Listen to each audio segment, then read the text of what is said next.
been in Montreal for a long time, Jesse. We have all been waiting to see this for the Habs. We got to dive into all these amazing quotes. Plus, Kent Hughes speaks out about the plan to fill the void of Patrik Laine in the Habs lineup. And finally, we have some notes on Oliver Kapanen that are looking more promising than we have seen up to this point. So stick around for all that coming up on this episode of Habs Digest. But guys, I'm going to ask you one more time here. We're getting this number down.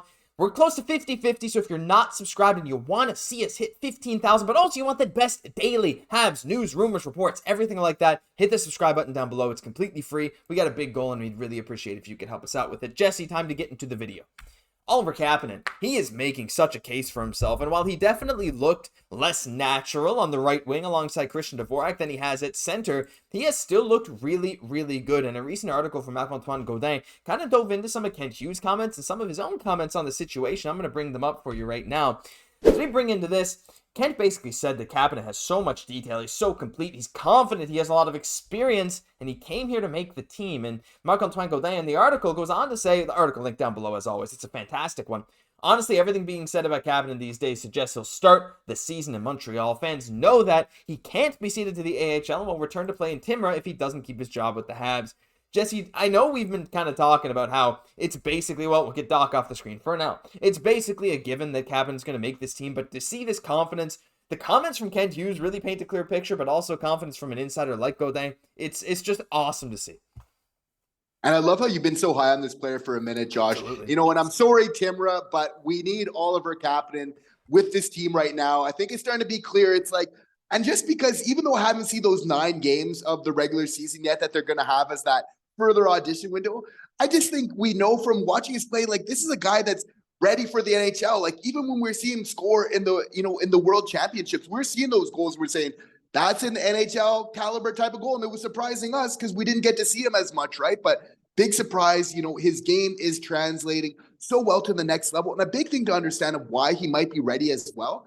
This guy comes from a huge family of hockey. Like we're talking not just like his father, who is the GM over in Timrå. We're talking about like cousins playing in the NHL and many more even, right? Like this is a family where it's like, just seems like everybody's really involved in the game. Even actually the town that he comes from in Finland is just renowned for its hockey, right? Him and his family being at the center of it. So there's a big context to understand that he's been working up for this opportunity for a long time. And like when he was asked, again, the confidence came through. He says like, of course I came here to take a spot and make this team. Like, this is what I came for. I was training for 8 weeks prior in Sweden, playing like I was ready to go by the time that I came here. And it's really showing. And in fact, this is something that this Habs teams needs right now is a player that's ready to hit the ground running for this regular season. So we are so happy to have him here. And that kind of motivation is something like we've said so many times is a very common theme among Habs players now. These guys that have that drive to be the best that they can be. And like you said, given that kind of context around him, like, you don't have to make it to the big at that next level, but if you do, it's like, there's an expectation behind you, but it's great to see what he's been doing. Even Marty teasing that he sees Kapanen as a guy that could very well play on the penalty kill, so there's a lot of really interesting stuff that's going to come out about Oliver Kapanen coming soon. But Jesse, we got to quickly move on because we got a ton of stuff to talk about in this video, and I want to move on to Kent Hughes and some of his comments about replacing Patrik Laine's spot in the lineup. Now, in this same article from Marc-Antoine Gaudin, he highlights a couple of quotes from Kent Hughes when talking about Patrik Laine's injury. And first of all, Kent was very much like, man, like I feel bad for him, but like there's a lot of hope, right? There's still a lot of hope for the future. He's not out as long as we thought. Kent had some really interesting quotes in this whole article, but the one I want to bring up right now, Jesse, is this one here. He said, it's hard to find a player who can replace Patrik for 2 months, but we've got some good youngsters in-house. We're going to want to see them play every game between now and the start of the season, and we'll make decisions accordingly, which is, you got to think Oliver Kapanen falls in there. Joshua Roy testing him out, but he also said this. It's one thing to say that we need a top 6 forward, but there were players available this summer that we didn't go after who correspond to that certain caliber of player, and I'm not sure we're going to find one for 2 months. So seemingly implying that, a trade is kind of off the table for getting Patrik Laine's replacement because you don't want, to find a short-term solution like that is extremely difficult, especially on the trade market. Like, what are you going to do after? You still have to have these cap considerations. But I still find it interesting at the same time, Jesse. One, to hear that Kent Hughes is, very adamant of like, these young guys are now really fighting for this spot. I want to see them prove themselves, trial by fire, like we've said. But also the fact that Kent was like, lots of top 6 guys we looked at, not many guys fit the bill. So to hear that they're pretty picky about who is kind of coming in this lineup, whether it be someone from the outside that they're looking to trade for this past offseason or a young guy, is really cool to me, just making sure that they are getting the best possible players for how this team is built.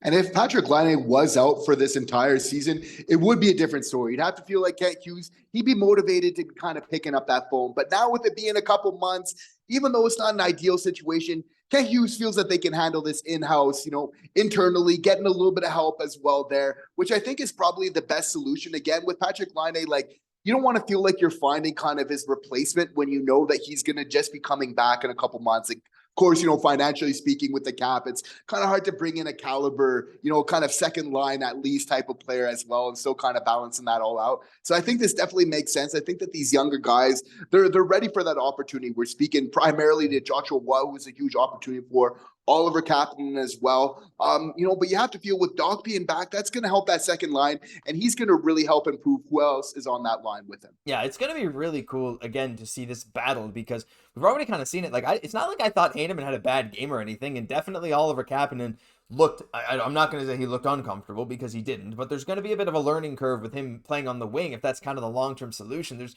so many paths they can go with this, and I just love the fact that these guys are all going to have to fight to earn it. And there's going to be guys who are sent down to the AHL, but at this point, Jesse, I think it is Kapanen's spot to lose. But regardless, well, for the last kind of roster spot, I mean. But regardless, you got guys like Waugh who could be on that top line. Let us know down below your thoughts on this, and also your thoughts on the Habs kind of turning away certain top 6 caliber players, because I'm really happy with what I'm hearing from Kent Hughes and that about how picky they are, but also allowing the guys to all do their job. It's just a really good feeling. But Jesse, speaking of a really good feeling, there is this confidence, this camaraderie that is around the team right now at a level that I feel like we just haven't seen. And my gosh, you just absolutely love to see it. Now, I'll play that Dach fight again, because I know a lot of you guys love the clips when we play them. So here you go. Have it again.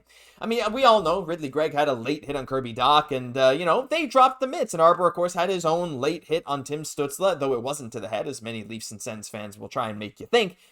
This was one, Dach standing up for himself, 2, Arber Xhekaj going for revenge and backing up his boys. And there were some quotes from an Eric Engels article that I wanted to bring up here. And Caufield was basically saying, obviously, there's no intention to injure, but he's physical. He brings a lot of other things too. There's right and wrong ways to go about it, but at the end of the day, he's fighting for us, and he's always ready to go to war for whatever happens. The final quote, though, Jesse, I think we stand up for one another, but he's the best example of that. Jayden Struble very much mirrored these kind of sentiments as well. It's like, look, you can't just come after our guys. We got to go after you. The Habs are turning into the bullies, Jesse, something that we haven't really had for a long time. Think about Leafs fans all those years. They've been saying, I wish someone would step up for Matthews. Well, now we're on the Habs side. Look at that. Arber Xhekaj the one stepping up for Kirby Dach, and I love it. And so did Marty St. Louis, right? And he mentioned, first of all, how he thinks it was a hockey play. He agreed with what Xhekaj did. But he also goes on to say, I think I talked about it the other day, there's a difference between a house and a home. Our bond is showing at practice, on the plane, at the hotel, in the room, in games. It's everywhere. It's apparent in different forms. For me, you can have the most talent and the best strategy, but if you don't have that,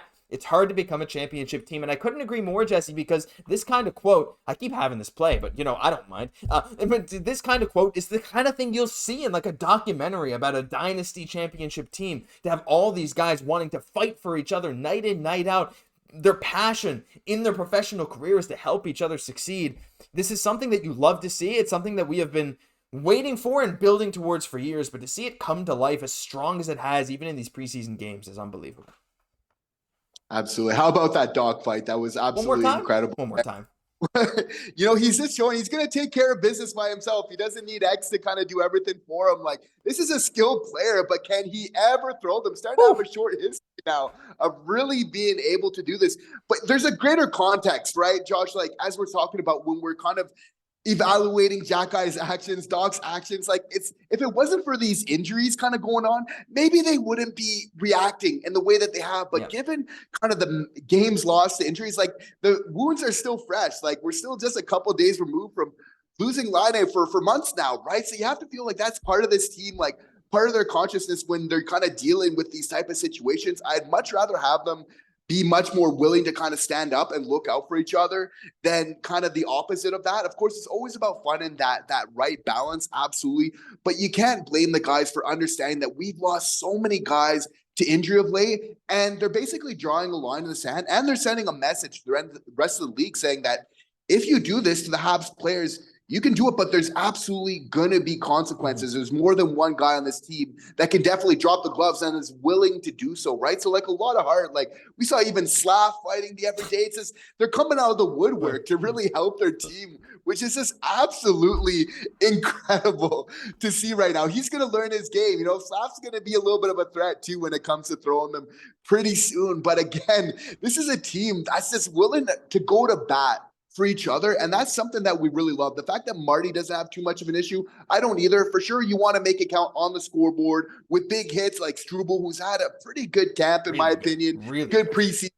That's the way you really want to respond. But we need to understand, like, the guys are fired up about what's happened. And sometimes it's important to send those messages. I think that's very true. Like, you know, there's so many teams that wish they had guys like this on Montreal. Like, yeah, Arber loses. You know, he kind of snaps sometimes. Like even Kirby said, Kirby's like, I snapped. But we also can't forget, Kirby has a bit of a history of fighting. Remember when he dropped Andrew Kopp in like 5 seconds when the Habs were in the Baby Blues a couple of years ago? Like, this dude can fight. Like, he's really good too. But to have these guys being able to stand up for themselves, stand up for each other. Also, don't forget, Kirby's like 6'3". Like, this dude's big. But again, like a guy like Xhekaj is so valuable, and he has sneaky offense as well. People are talking now, like maybe Struble takes that third pairing job from him. I don't know. I think Xhekaj has just earned his keep on this team, but so has Struble, so has so many other guys, which is just like amazing to have so many guys that are clearly ready to stand up for each other, give their all every single night. And that's the one thing that you honestly can't replace in a lot of locker rooms. But let us know down below what you think of this whole thing, because I know a lot of people are still riled up about that Ridley Gregg hit. I know people are still riled up defending Xhekaj, as I think we have been, because the amount of stuff being thrown at the Habs saying how dirty Xhekaj is, I think it's quite overblown. But yeah, I'll let you guys be, I'm sure, very calm and peaceful in the comments down below, because that'll do it for this episode of Habs Digest. If you enjoyed, leave a like, comment, subscribe to the channel. On the road to 15K. We're almost there. We're only a few hundred subs away. So if you want to help us with that goal, hit the button down below. We'd really appreciate it. I'm Josh Gosse, my co-host, Jesse Poirier. We'll catch you in the next one.